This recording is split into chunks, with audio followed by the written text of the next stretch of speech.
Unspun a Crime, Chapter 8, Part 2. She had an uncomfortable sense that things were closing in on her. She had been accused, condemned, and even executed for a kidnapping that had never happened.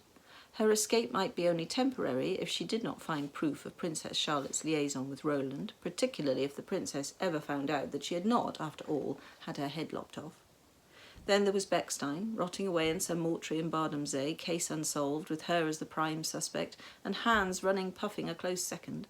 And now Peterson Muller, unhelpfully putting her in the frame for a spot of fatal poisoning. None of it was her own doing, and yet every bit of it was severely impacting on her liberty, her peace of mind, and her ability to do her job. True, she had made some progress in the matter of Frau Habsburg's wretched cats, but how was she supposed to resume her investigations and retrieve the felines if Strudel had confined her to Gerstenstadt? The extra cash she had extracted from her client would not last long. She needed to get back to the troll, winkle the name of the cat stealer out of him, get an address for same, and pay the man a visit. Gretel fidgeted upon her feather mattress, shifting position for the umpteenth time in an hour, but still unable to settle. Vivid pictures of severed body parts flashed up in front of her tightly closed eyes. It had not been easy relieving Peterson Muller of his fingers. With hindsight and with the experience of having hacked away at tissue and knuckle with first a chisel and then an axe, she thanked whatever stars kept watch over her that she had not attempted to do the same to Hans. It had been far more difficult than she could ever have imagined. The idea of the scene of ghastliness, discovery, failure, and reprisals that would have followed such an attempt made her sweat anew. She threw the cotton cover from the bed, exposing her nakedness to the thick air. At least now she had the troll's payment nestled snugly in the ice house. She recalled the moment of anxiety when Hans had, prompted by a suggestion to fetch ice for the brandy, headed towards them. She could just imagine him returning ashen-faced and appalled, Peterson Muller's index and middle fingers held aloft, the blood barely dry. Still, there was no point dwelling on a horror she had, by however narrow a margin, escaped. She must focus on the here and now, and on what might be if she didn't apply her mind to the problems that presented themselves. She needed to compose a plan and then carry out that plan. Method and fortitude were called for, good sense, determination. Gretel was certain she possessed these qualities in abundance. It was simply a matter of mustering them to the cause. She had to get back to Barnumsay and to the troll. Strudel had not specified a time for her to turn up and give her statement. Tomorrow, he had said. That being the case, he would not, presumably, see her absence as significant until about tea time. That would allow her several hours' head start, which could be enough, provided she had a speedy conveyance. She couldn't risk the stagecoach, too public and too slow. No, if she was to slip away, she must do so as early as possible. She knew it was beyond her ability to ride such a distance, so a carriage of some sort would have to be found, preferably with a driver. But whom to approach? It must be someone discreet, available, and happy to make some quick money. It occurred to Gretel that while she was in Barnumsay, she could do something to clear up the mysterious activities of the Peterson Muller. It would be sensible indeed to be able to return to Gerstenstadt with evidence that would remove any suspicion from her own head in regard to the conman's murder. On top of which, it was becoming clear to her that if the man in Hunt's Yard was connected in some way to the missing cats, and she believed he was, and that man was a Muller, and so connected inextricably to Peterson Muller, then the brothers were of more interest to her than she had first realized. Was Peterson Muller also involved with the catnapping? Gretel felt her head beginning to throb. She reminded herself that pointless conjecture did not constitute proper investigation. The most pressing question was, who would take her to Barnumsay? Who needed money, and who had access to transportation? She sat up. Roland, she cried, of course. He might not have a wagon of his own left, but he was bound to know a man who did. And he certainly needed the money. The cuckoo clock in the hallway announced the hour. In a little while it would be dawn. Abandoning all thoughts of sleep, Gretel left her bed and dressed, choosing clothes suitable for speedy travel, for mountain walking, and for repelling the advances of trolls. The new day had barely broken when she rapped urgently on Herr Hund's front door. She had made her way through the town without being noticed, but still found herself frequently checking furtively over her shoulder. Footsteps inside heralded an answer to her knocking. The door was opened cautiously. Gretel was relieved to see it was Roland himself, who stood sleepily peering out at her. Fräulein Gretel, it is very early. Yes, I'm sorry about that. The thing is, I have a proposition to put to you, and time is of the essence. A proposition? I need someone with a carriage to drive me to Bardamsee and then on farther. 5 days should see the job done. I'm willing to pay a fair price for your time. Fraulein, the fire. We have no carriages. Of your own, but I'm sure you could borrow something. You must know of every wagon, landau, gig and cart hereabouts. Rowan pushed a hand through his hair and stifled a yawn. Yes, it is possible, but when? When would you want to leave? Immediately. What? At least as soon as possible. Let's say before noon, definitely. She watched him, considering the idea. Forgive me for saying so, Roland, but you cannot have much more work than you can manage at present. 5 days, you say? Not a minute more, I promise. And the money? How much will you pay me? Though it pained Gretel to think of parting with any amount of money, she had already convinced herself that Frau Habsburg would bear the cost, and this was not a time to cut corners. Sufficient to purchase a new wagon of your own, perhaps, she said. The deal was struck.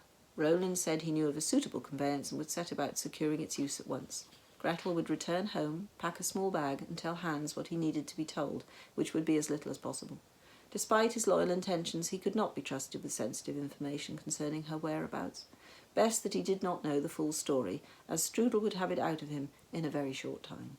She would meet Roland at the ford on the western edge of the town at 10 o'clock. She felt energized by taking action, so that she sped back through the cobbled streets, barely noticing the aroma of freshly baked snaggentorte wafting out from the cafe house, oblivious to the humidity already building to insufferable levels, and heedless to the annoyingly cheerful good mornings from early risers walking their dogs. Once home, she busied herself filling a case with essential clothing and toiletries. Hans, roused by the slamming of the new front door, drifted into her room to see what she was doing up at such an hour. "Oh, you're packing," he said. "Your powers of observation are razor-sharp as ever, darling brother." "Which means you must be going somewhere," he said, lifting an arm to scratch a pyjamaed pit. "Spot on. How do you do it? Find out. I need to get at that wardrobe."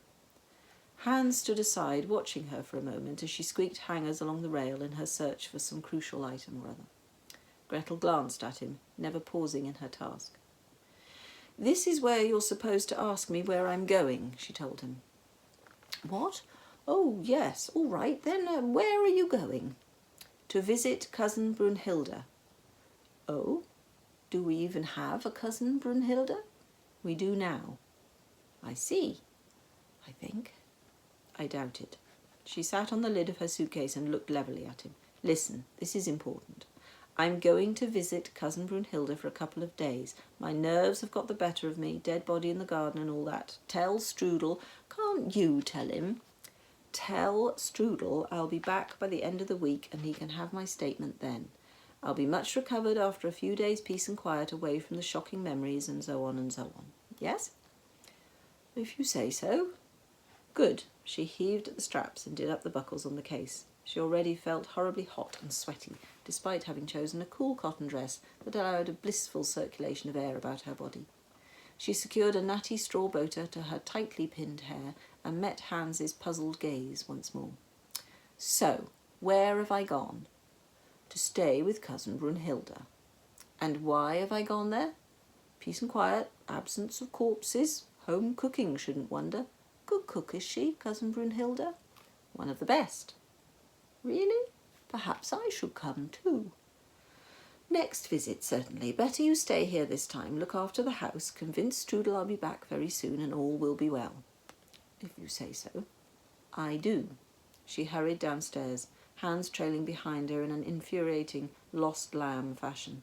She hesitated, then said, "Don't suppose you could fix me a snack for the journey? Nothing complicated. A little bratwurst, some black bread would be nice. A jar of your sauerkraut, maybe a pickled egg or two." "Consider it done," said Hans with renewed vigour, happy to be given something to do that he understood. Gretel waited for him to become ensconced in the kitchen and then slipped out of the back door and into the ice house.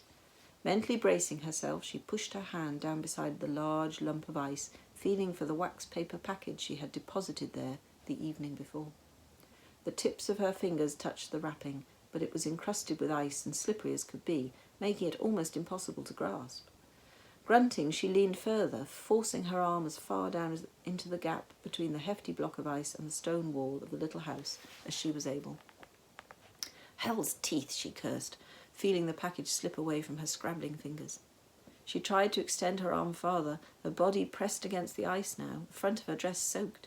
She consoled herself with the thought that she was at least cool for the first time in days. She cast about the gloomy space for something to use to get the evasive bundle, and spotted the little pick they kept for chipping ice off the block. She wriggled free, took hold of it, and was just about to employ it when a violent hammering startled her so much she almost dropped the thing. "Open up!" a voice yelled from the front porch. "Kingsman's business! In the name of King Julian, open the door!" Gretel was confused. That wasn't Capitan Strudel's voice, and anyway it was barely 9 o'clock. He surely wouldn't be sending out furious search parties for her already. The hammering grew louder, the voice more insistent. "Open up! We are Kingsmen from Bardensee and have orders to arrest Gretel of Gerstenstadt for murder." Bardensee, now Gretel understood. Bechstein had come back to haunt her. She had to get away, but the door wasn't locked, and in any case Hans was sure to meekly let them in. There was no time to lose. Gretel rammed the pick down the crevice, snagging the package, and hauled it out. Stuffing it in her corset, gasping at the ice against her bosom, she swung round to find Hans standing before her, holding out the front door key. She stared at him in amazement. "Thought you might not want them coming in," he said calmly. "Hans, you are the best brother a person could have," said Gretel. She dashed back into the house, threw a sturdy cape around her shoulders, and grabbed her case from the hall. The hammering had become battering, and Roland's fine workmanship was beginning to splinter under the onslaught. "Here," Hans pressed a food parcel upon her. "You'll need your snack."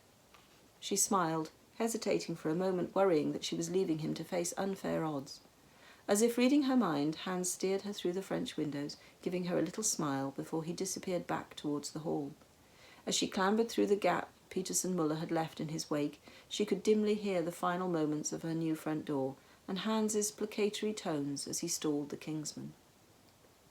Gretel tucked her provisions under one arm and her suitcase under the other, kept her head low, and scuttled down the alley, heading west toward the ford. And that's the end of chapter 8.